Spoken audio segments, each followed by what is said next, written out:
Olá, minhas amigas e meus amigos, tudo bem com vocês? Eu sou Gustavo Eugênio, do CGE Consultoria e Estudos Jurídicos.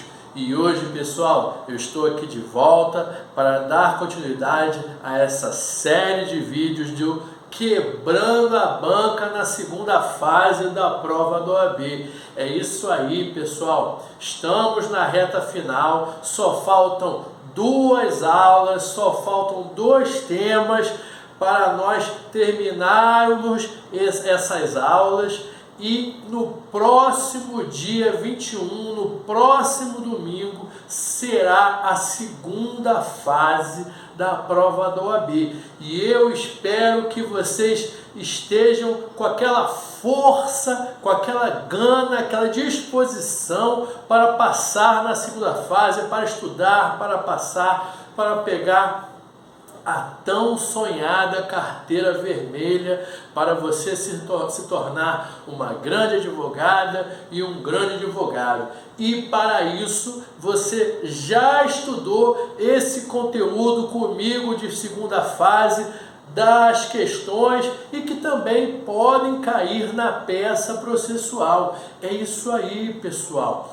Mas antes de mais nada, eu peço para que vocês acione o sininho de notificação se você não for inscrito. Se inscreva no canal, porque toda terça e quinta-feira tem conteúdo novo.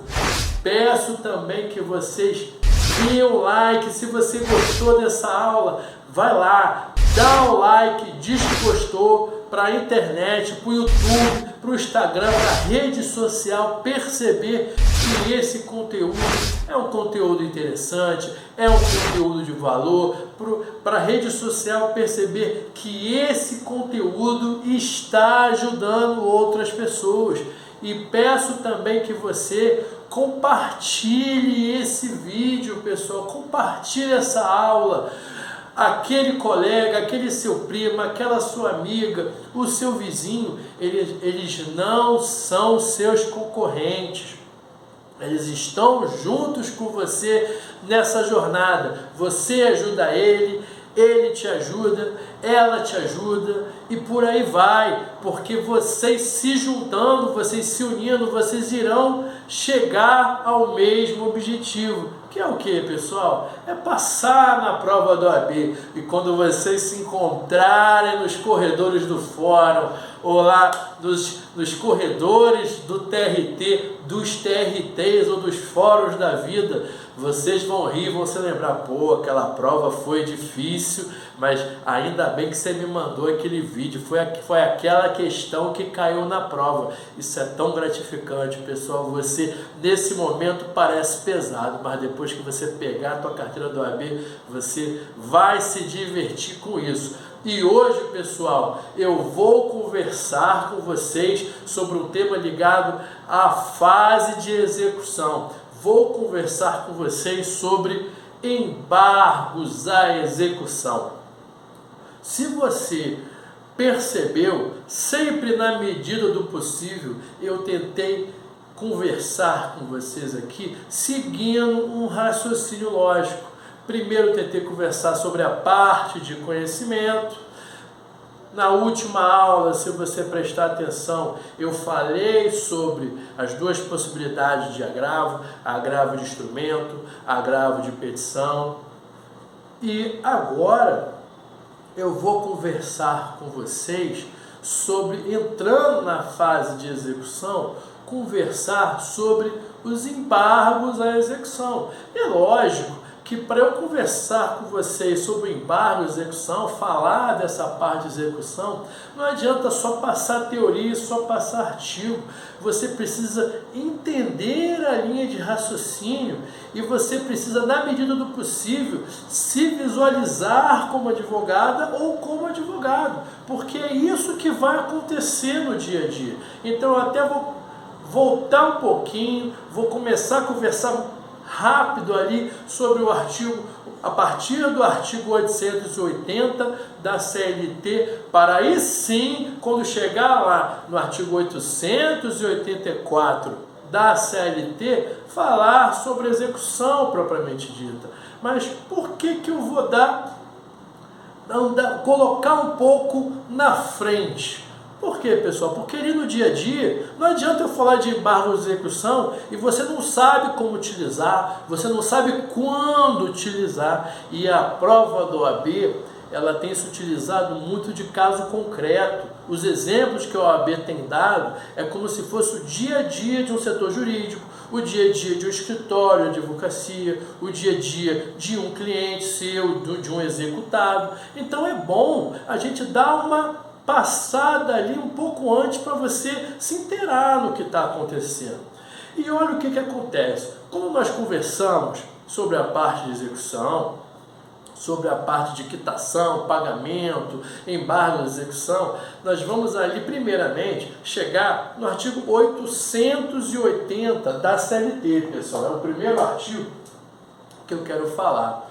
O que vai falar ali o artigo 880?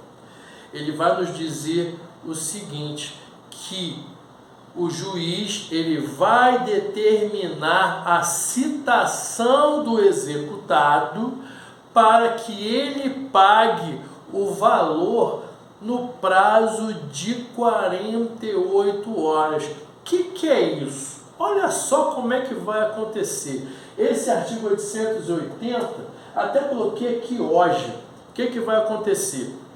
O juiz, ele vai dar a decisão dizendo assim, intime-se o executado, cite-se o executado. Toma muito cuidado, porque na correria da prática, tem muitos juízes e cartórios que colocam cite-se, intime-se, mas toma cuidado, tá?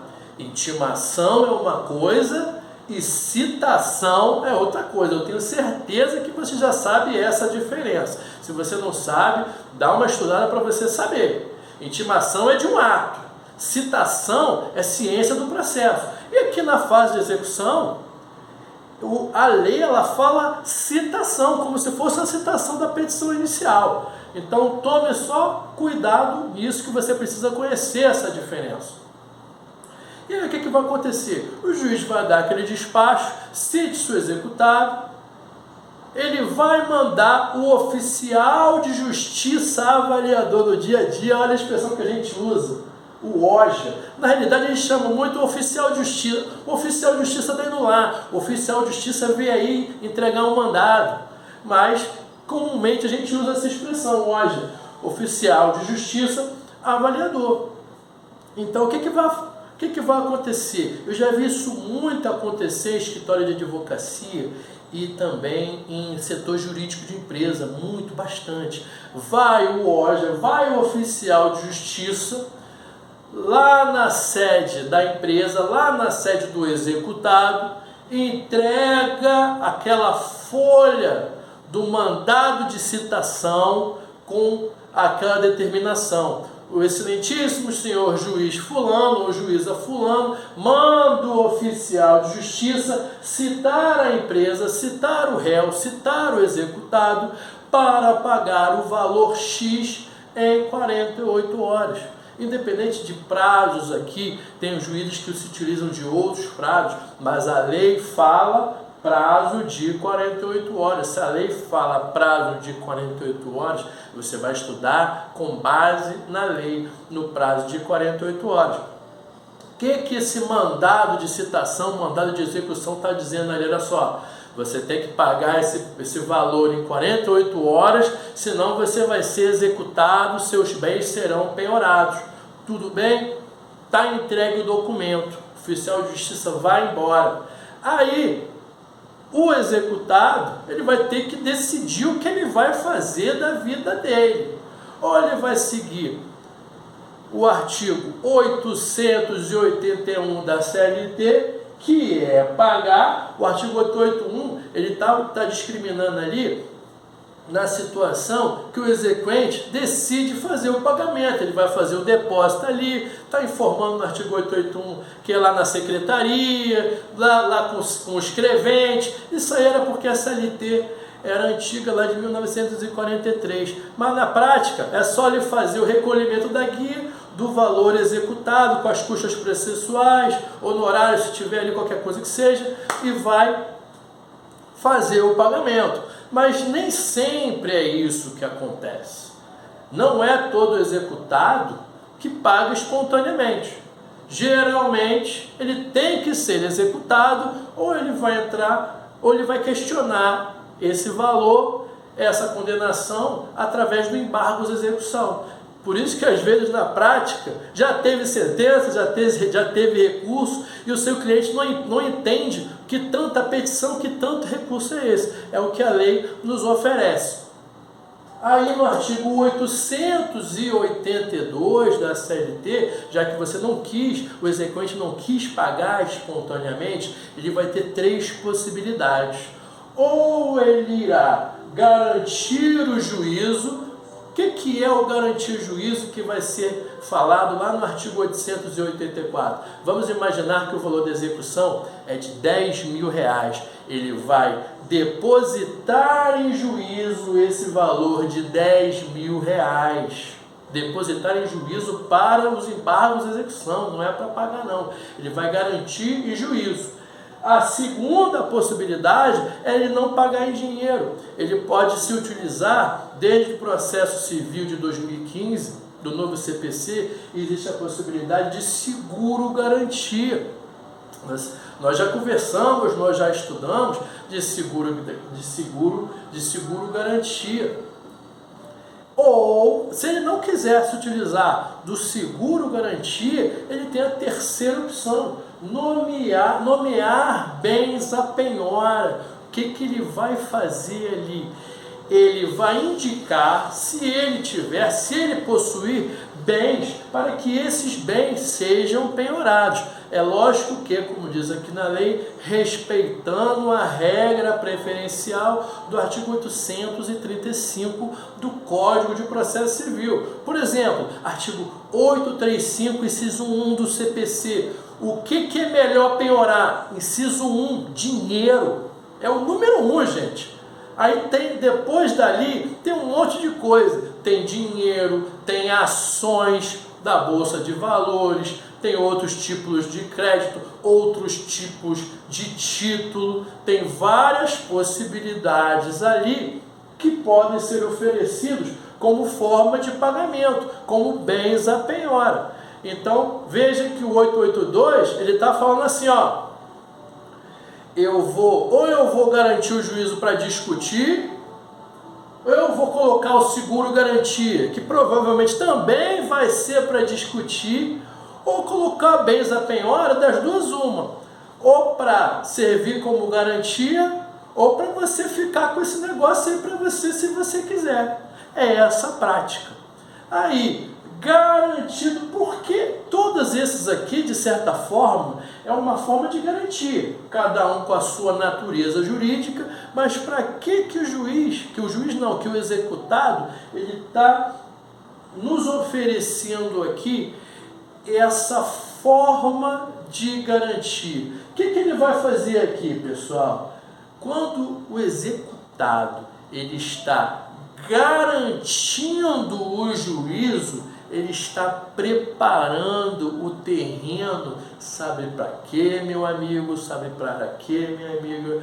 Para ele opor os embargos à execução, pessoal. E é esse o tema da aula de hoje. Eu dei essa introdução para você entrar nessa história, perceber como é que funciona a prática trabalhista. Quando o oficial de justiça vai lá, você recebe esse documento, recebe o mandado, já manda para o setor competente, já liga para o seu cliente para dizer para ele o que está acontecendo. Para quê? Se ele não pagar, ele já fala, ó, deposita esse dinheiro aqui, se utilize dessa prerrogativa, porque nós vamos tentar nos defender através dos embargos à execução. Embargos à execução previsto no artigo 884 caput da CLT. Ele é considerado uma ação autônoma. Olha só, ele não é recurso, ele é considerado uma ação autônoma. Preste bem atenção nisso. Quem nos garante que numa prova, seja de primeira fase ou de segunda fase, o examinador não pergunte a natureza jurídica dos embargos de execução. Aí, garantido o juízo, você terá um prazo de 5 dias para opor os embargos à execução. É isso aí, pessoal. Olha só, está dizendo lá o artigo 884, garantido o juízo ou penhorados os bens. É isso aí. Vamos imaginar que a parte, a primeira possibilidade era ter garantido o juízo. Beleza. Recolheu aquela guia de depósito. Se ela recolheu no dia X, ela tem 5 dias para opor os embargos de execução. Não pode passar desse prazo. Ou também a possibilidade dela não ter feito esse depósito de garantia do juízo, de repente não quis ou não tinha o dinheiro, qualquer coisa que seja. Aí depois desse dia que o oficial de justiça foi lá para avisar da execução, passou uns 10 ou 15 dias, sei lá quando, ele voltou lá com outro documento, mandado de penhora. Está dizendo, pessoal, olha só, vocês não pagaram, agora eu estou vindo aqui com mandado de penhora, vou penhorar esse carro, vou penhorar esse quadro aqui que vou avaliar, por isso que é oficial de justiça avaliador.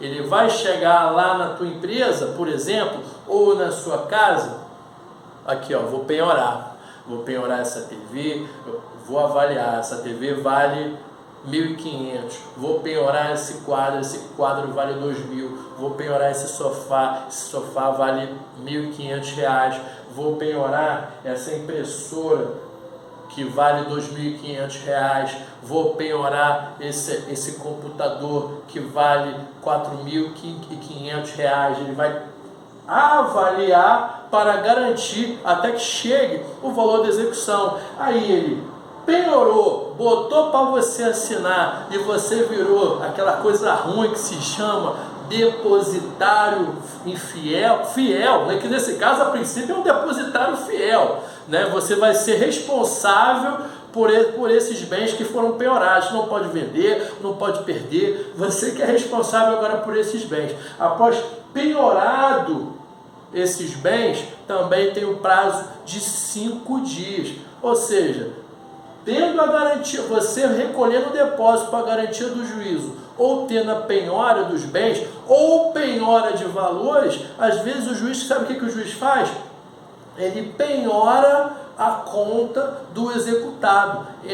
O exequente consegue o CNPJ, manda para o juiz ativa o sistema do Banco Central, o famoso sistema Sisbajude, que antigamente era base Senjude, agora é Sisbajude, que tem um monte de coisa, tem Banco Central, tem Detran do Brasil inteiro, tem um monte de coisa e muitos outros sistemas aí. Tá? Aí ele detecta através do seu CPF ou do seu CNPJ todas as suas contas. Se tiver dinheiro nas suas contas, ele vai penhorar.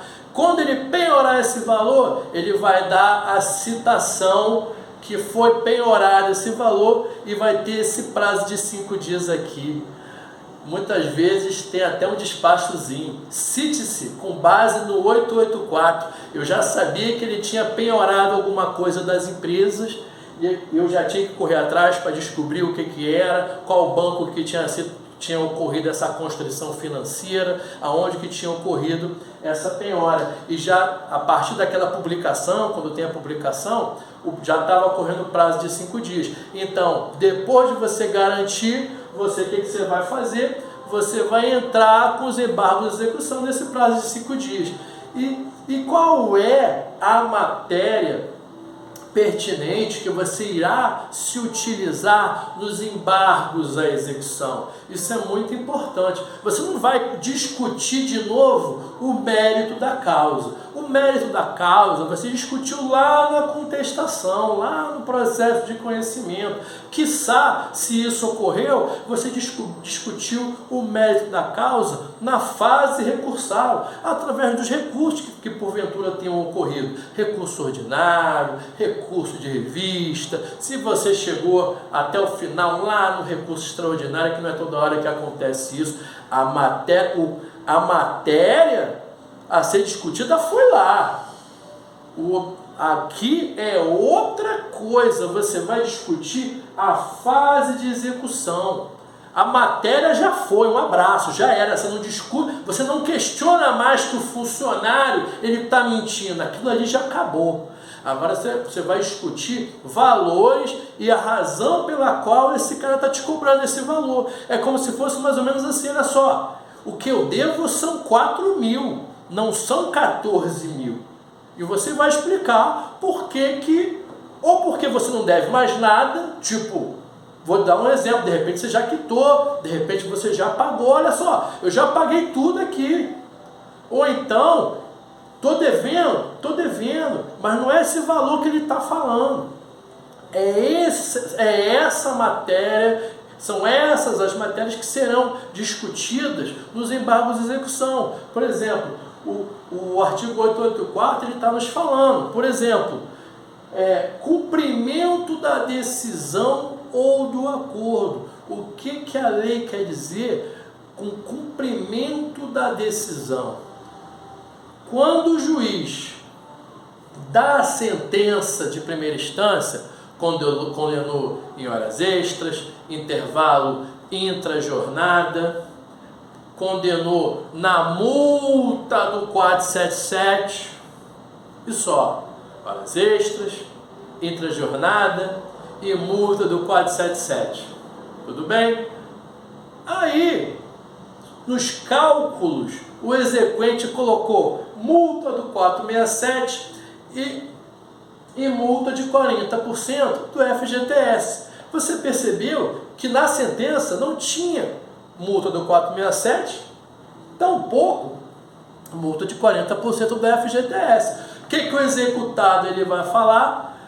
Excelência, o exequente está colocando um valor maior, ele não está respeitando a coisa julgada. Na sentença só condenou em horas extras, intervalos e 477. Só que no cálculo dele tem o artigo 467 e a multa de 40% do FGTS. É por isso que eu estou entrando com embargo de execução.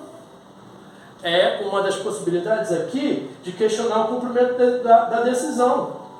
Ou também cumprimento do acordo. Excelência, o acordo foi 5 parcelas de R$1.000. Eu já paguei 5 parcelas. Ele está questionando o quê? Quitação é a mesma coisa. Excelência, eu já quitei essa dívida. Eu já paguei aqui o comprovante de depósito. O que ele está questionando aqui? Além de cumprimento da decisão do acordo de quitação, né, ele também pode questionar sobre prescrição no embargo de execução. Só que qual prescrição que nós estamos conversando aqui? Aquela prescrição lá no início do processo? Claro que não, né? Ele está entrando nesse emaranhado, nessa confusão. Que prescrição é essa? É a prescrição intercorrente. A gente entra naquela velha história, cabe ou não cabe prescrição intercorrente? Já está batido depois da reforma que cabe prescrição intercorrente, tá bom, pessoal? Só para terminar o show, já digo logo, já cabe prescrição intercorrente, porque há 8 anos atrás, há 10 anos atrás, tinha essa discussão, se cabia ou não cabia prescrição intercorrente, que era bem nebulosa. Já tinha mais ou menos o entendimento que virou consolidado após a reforma de 2017, mas a reforma de 2017, ela deixou claro a forma que se utiliza a prescrição intercorrente. Com base no quê? Com base ou na súmula 327 do STF ou na súmula 114 do TST. Porque qual era a discussão? A súmula 327 do STF falava assim: é cabível a prescrição intercorrente. E esse é o atual entendimento da lei, do artigo 11A, se não me engano, da CLT, após a reforma trabalhista. E aqui, na súmula 114, nós, da área trabalhista, nos utilizávamos dela. Não cabe a prescrição intercorrente na Justiça do Trabalho. Então, sempre ficou essa dúvida, gente, cabe ou não cabe? Não estou entendendo. Cabe ou não cabe? Olha Olha a moral da história, olha só como é que funciona. Cabe a prescrição intercorrente, sim, em alguns casos.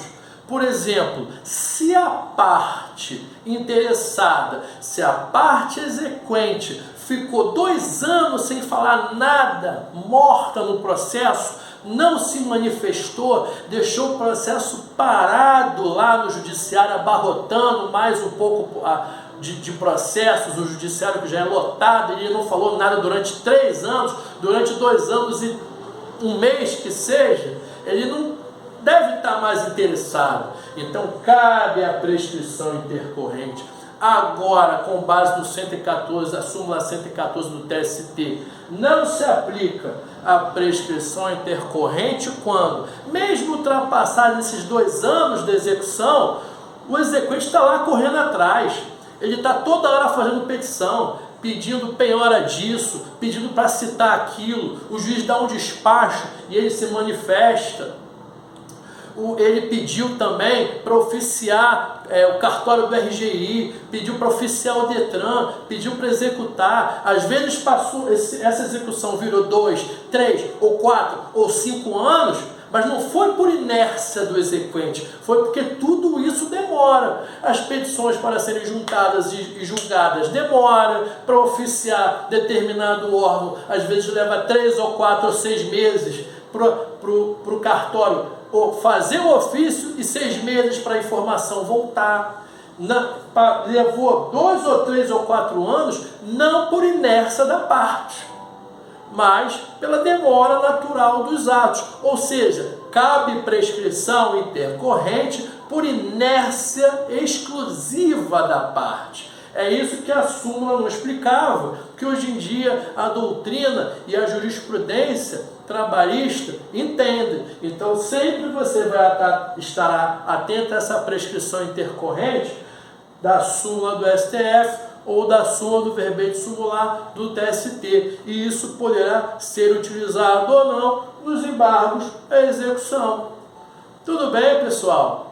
Eu dei um apanhado aqui de embargo à execução, mais um pouquinho também, retroagi um pouco para a gente conhecer um pouco como é que funciona a fase de execução. Eu espero que vocês tenham gostado dessa aula, gostado desse vídeo. Dá uma lida nessa parte, porque isso aí pode ser útil para você. Quem sabe não é algo que possa cair na nossa prova da segunda fase da prova da OAB.